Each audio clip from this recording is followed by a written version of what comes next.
Mary Agekum est assise sur de l'or, mais elle n'en tire aucun profit. Elle habite dans le village de New Atwabo, un village déplacé de l'ouest du Ghana. Elle casse des cailloux 12 heures par jour. La vie est vraiment dure. Je peux à peine m'occuper de mes enfants.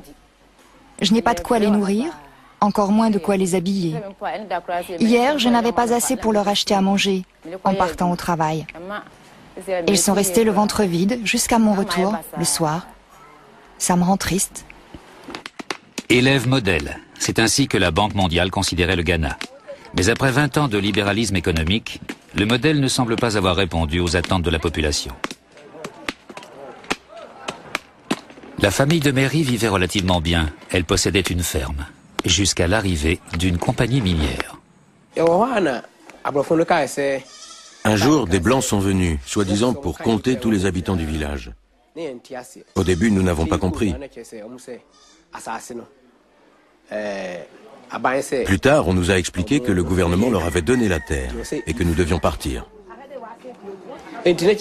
Si nous avions refusé de partir dans le calme, ils auraient envoyé l'armée.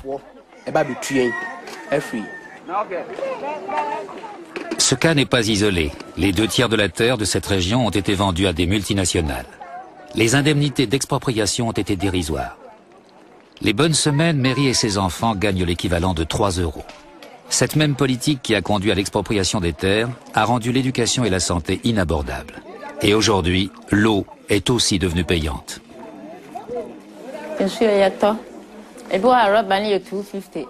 Nous devons acheter notre eau. Le prix d'un seau d'eau varie. Quand je n'ai pas assez d'argent, nous l'achetons à crédit et payons après avoir gagné suffisamment d'argent. Nous payons aussi pour utiliser les toilettes. Parfois, quand je ne peux pas payer, je demande aux gardiens d'y aller gratuitement. Et quand je les ai trop sollicités, je vais dans la nature. Cette pratique est appelée la récupération des coûts. L'application de cette politique était l'une des conditions imposées par la Banque mondiale et le FMI en échange des prêts accordés. Vue d'Accra, la capitale, cette lutte quotidienne pour satisfaire ses besoins vitaux semble moins cruciale.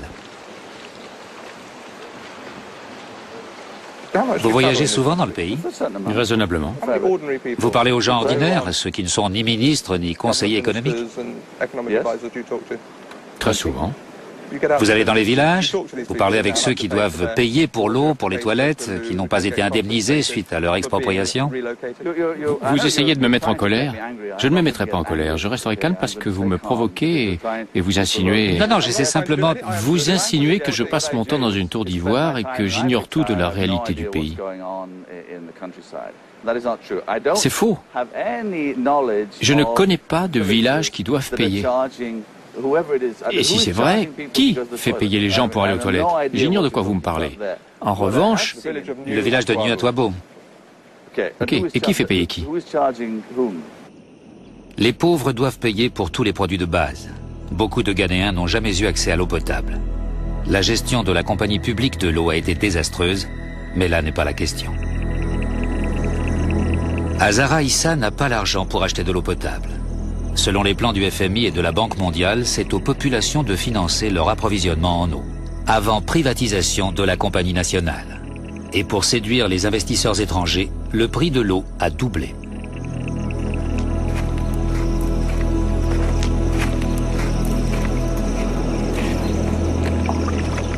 Deux fois par jour, Azara se rend à une mare située à plusieurs centaines de mètres de son village. L'eau est infestée de vers de Guinée, elle sait ce qu'elle risque, mais elle n'a pas le choix.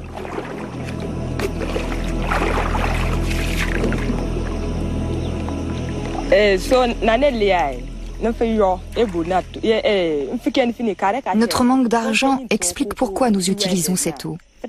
L'argent qui pourrait payer l'eau du puits sert à acheter de la nourriture, comme le cacao pour notre petit déjeuner. C'est comme ça depuis que nous ne pouvons nous permettre d'avoir les deux. Pour nous, il vaut mieux acheter de la nourriture et d'autres produits et aller chercher de l'eau gratuite, parce qu'avoir de l'eau potable sans nourriture ne sert à rien.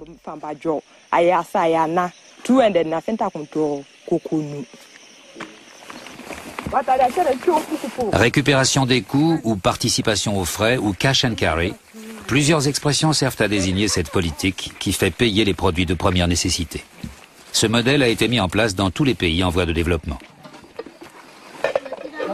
Azara gagne difficilement sa vie en ramassant des arachides.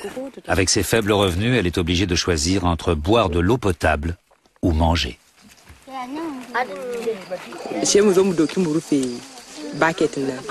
Nous recouvrons notre seau avec une toile pour filtrer l'eau et éviter les maladies. À la maison, après l'avoir filtrée, nous la mettons sur le feu et la faisons bouillir pour tuer les microbes et l'odeur.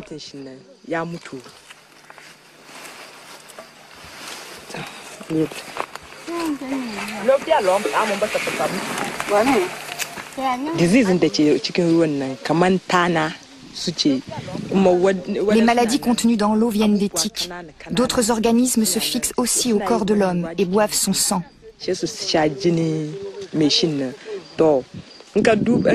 Une fois fixés, et avant qu'on s'en aperçoive, ils ont déjà sucé votre sang.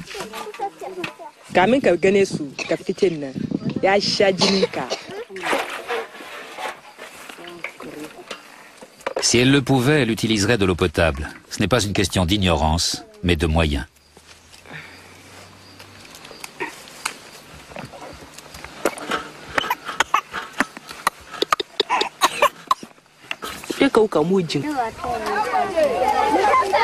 La Banque mondiale a décrété que les pays endettés ne devaient plus dépenser d'argent pour les services publics de base comme la distribution de l'eau. Dans ce village, on applique donc le concept de la récupération des coûts. C'est un peu un self-service. On apporte son seau et on paie cash. Cette règle qui prévaut pour les pauvres n'affecte pas les riches. Ainsi, en Amérique, le gouvernement fédéral a investi des millions de dollars pour que le système public de l'eau continue à fonctionner. Au sein des villages, des tensions nouvelles sont apparues. Ici, une femme quémande de l'eau potable à ses voisins parce qu'elle ne peut pas payer, ce qui provoque une dispute.